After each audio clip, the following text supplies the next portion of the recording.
was a man from Wisconsin who used to play tight end at Central Michigan, then transferred to Wisconsin, then was the number 11 overall pick in the entire city that he got drafted to go play football for.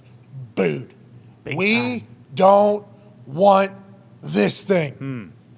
His name is what? What's his name? What? And then all this dude did was legitimately become a superhuman with a work ethic of 5 guys and became the best player in football for probably a 3 to 4 year run, no questions asked. That city that booed him the night he was drafted, loudly, obnoxiously, very passionately, became a city in which he would raise $41.6 million for after a devastating hurricane came through and damaged, and he became not only like a proverbial son of the city, but a goddamn god of the city for not only what he was doing off the field, obviously saving lives, but on the field, he was a member of every single sponsorship program that every business had with the Houston Texans. The growth of the Texans as a fan base and as an organization was literally on this dude's shoulders. The better he got, the bigger the Houston Texans franchise got.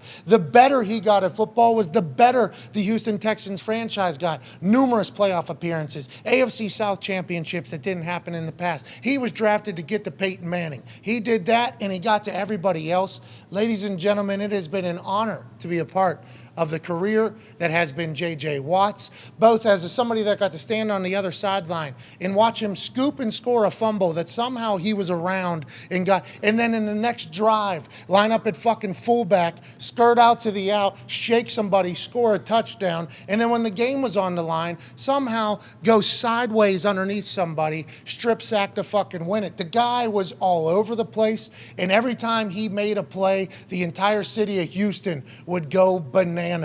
Congrats to J.J. Watt on a hell of a career. Congrats on a life that is seemingly worth living with your family now, where you're ready to step away from the sport that has given you so much. J.J. Watt has announced that he is retiring via a post with his daughter and his wife, stating that it was Koa, his daughter's first NFL game, and his last ever NFL home game. Congrats, J.J. Watt. Fucking hell of a run, bro. Yeah. J.J. Woo! Change games, dude. J.J. Watt. Son. Sorry, Koa. Jeez, not daughter. I'm having a daughter. That's on me, 100% for me projecting that on him. J.J. Watt is one of those guys where if you get an interception from Aaron Rodgers, you get that ball, hopefully signed, and you put it on a mantle. I picked off Aaron Rodgers. Forever. Tom Brady, same thing. Peyton Manning, same exact thing. There isn't a lot of stuff that defensive players can do that other people that are their peers would honor and respect and want to hold in high regard. This morning I was shown a clip from 2012 of one man blocking J.J. Watt successfully, and it's living on his phone, and I would assume there's a lot of other people who have done the same thing. That is what J.J. Watt was. He was a man that people were proud of to play against, and if they got the better of that person, they're telling everybody they fucking know about it whenever they're having beers. AQ, would you like to expand upon what I just talked about there? 12-year NFL vet, Super Bowl champion. What was the clip I was just referring to? Yeah, it was a clip in 2012. JJ comes in on a little slant stunt and tries to swim me. I got him, right? When that clip happened, I remember going home and being like, I can't wait to watch that shit on film.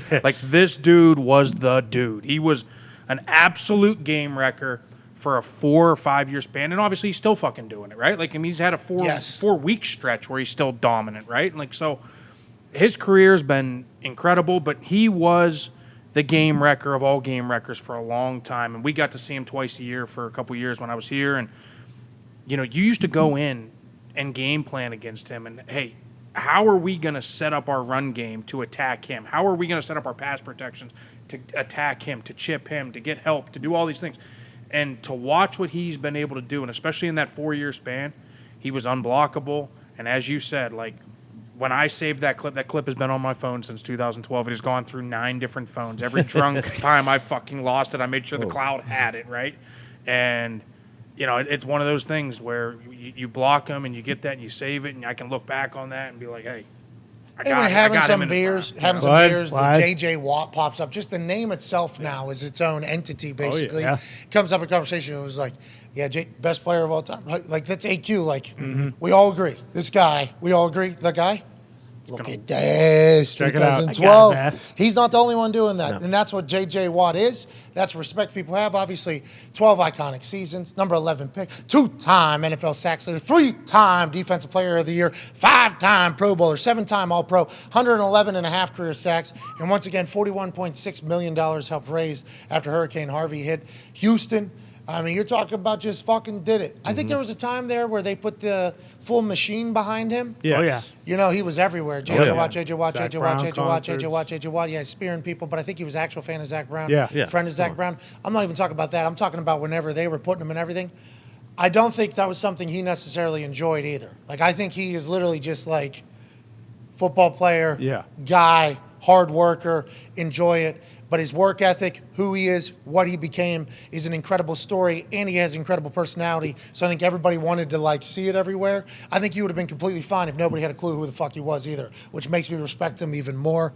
Congrats on a hell of a career, Connor. Your thoughts on old J.J. Watt? Well, obviously, for a few years there, like you just said, he was being pushed so much. He, did basically everything, especially with, all the charity work too. But how many guys throughout, the NFL's history where there's only really one face of the franchise, and it's a defensive player. Like, it feels like even with some of the, Manning teams, they had Freeney and they had Mathis, but like the face of it, Peyton Manning. Even with the Patriot teams and the Steelers teams. The Steelers team didn't have that one defensive guy. They had that whole entire, Steel Curtain, Troy Polamalu, and, Harrison, and then even the Packers, if you think about it. Favre, which, is what it is, but back then it was Why? a good face of the league, face of the team rather, and then right into Rodgers. What's he talking about? I'm talking about how Favre basically killed thousands and thousands of poor people in Mississippi. But when we're talking, Whoa, I didn't know he did that.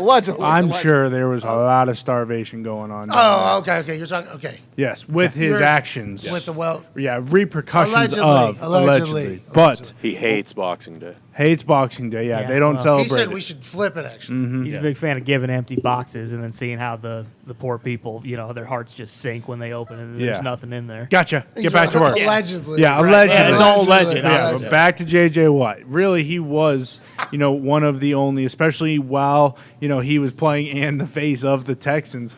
Like, the NFL was turning into, offense, points, and he was still able to, continue to rip apart quarterbacks and be the, basically the anchor of Houston. I mean, it's unbelievable. And, like, that charity thing, it kind of goes, under the radar. $41.6 million. Still So world much record. money. That is absurd. World record? Yeah, for a crowdsourcing charity deal, still world record. Insane.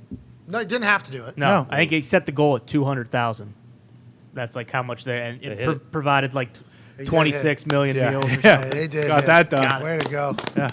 And D linemen, like you mentioned, like linemen, they don't in AQ, like they don't look for the accolades or like the spotlight or anything. But he was so fucking good, it was impossible not to give it to him. Yeah, Like, and- one of those highlights was a fade, dude. Like he got a Dude, fade. he was shaking people. Yeah. We're talking shaking. And it felt like when you played the Texans, ball always ended up in his hands. I'm like, how the fuck is he there? Like, we had to play him a lot in a lot of games, big games, very important games. So I got to witness it almost.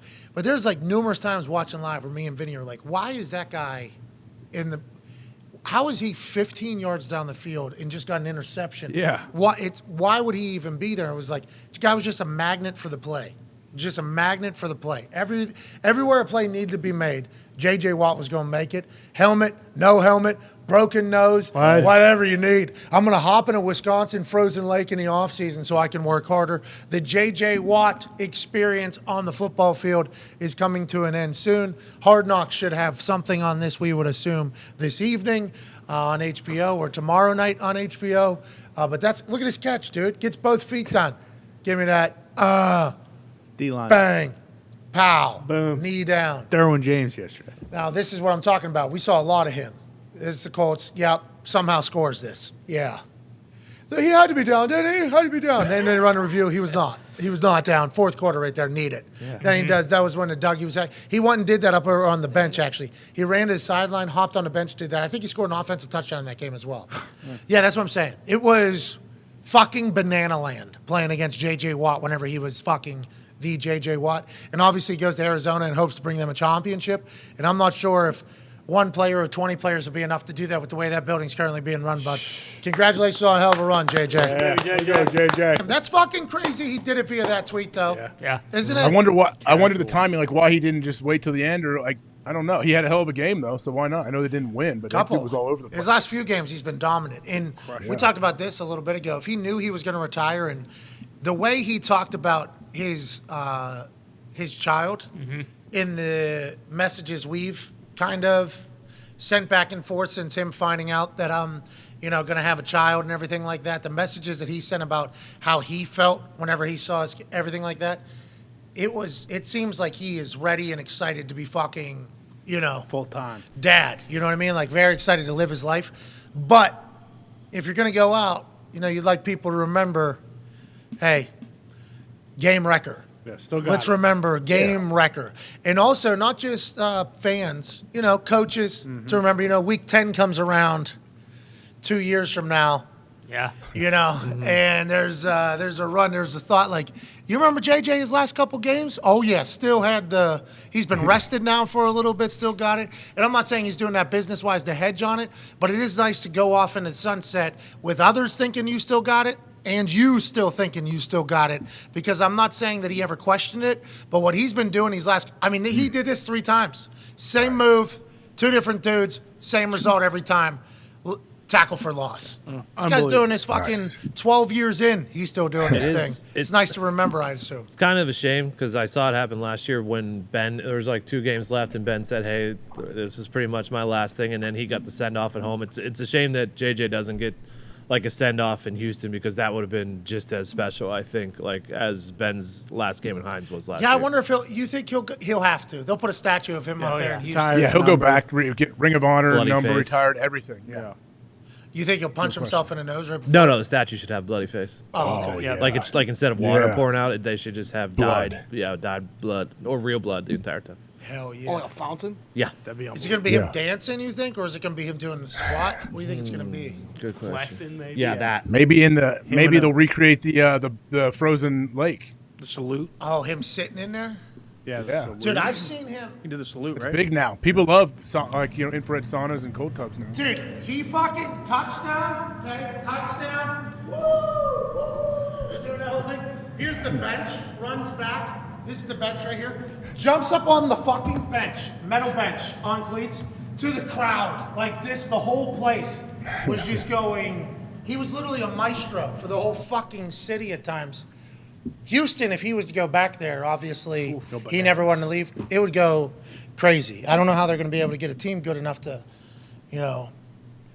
perform in a fashion that'd be worthy of a J.J. Watt retirement ceremony there. But congrats to J.J. Hell of a career. Baby JJ.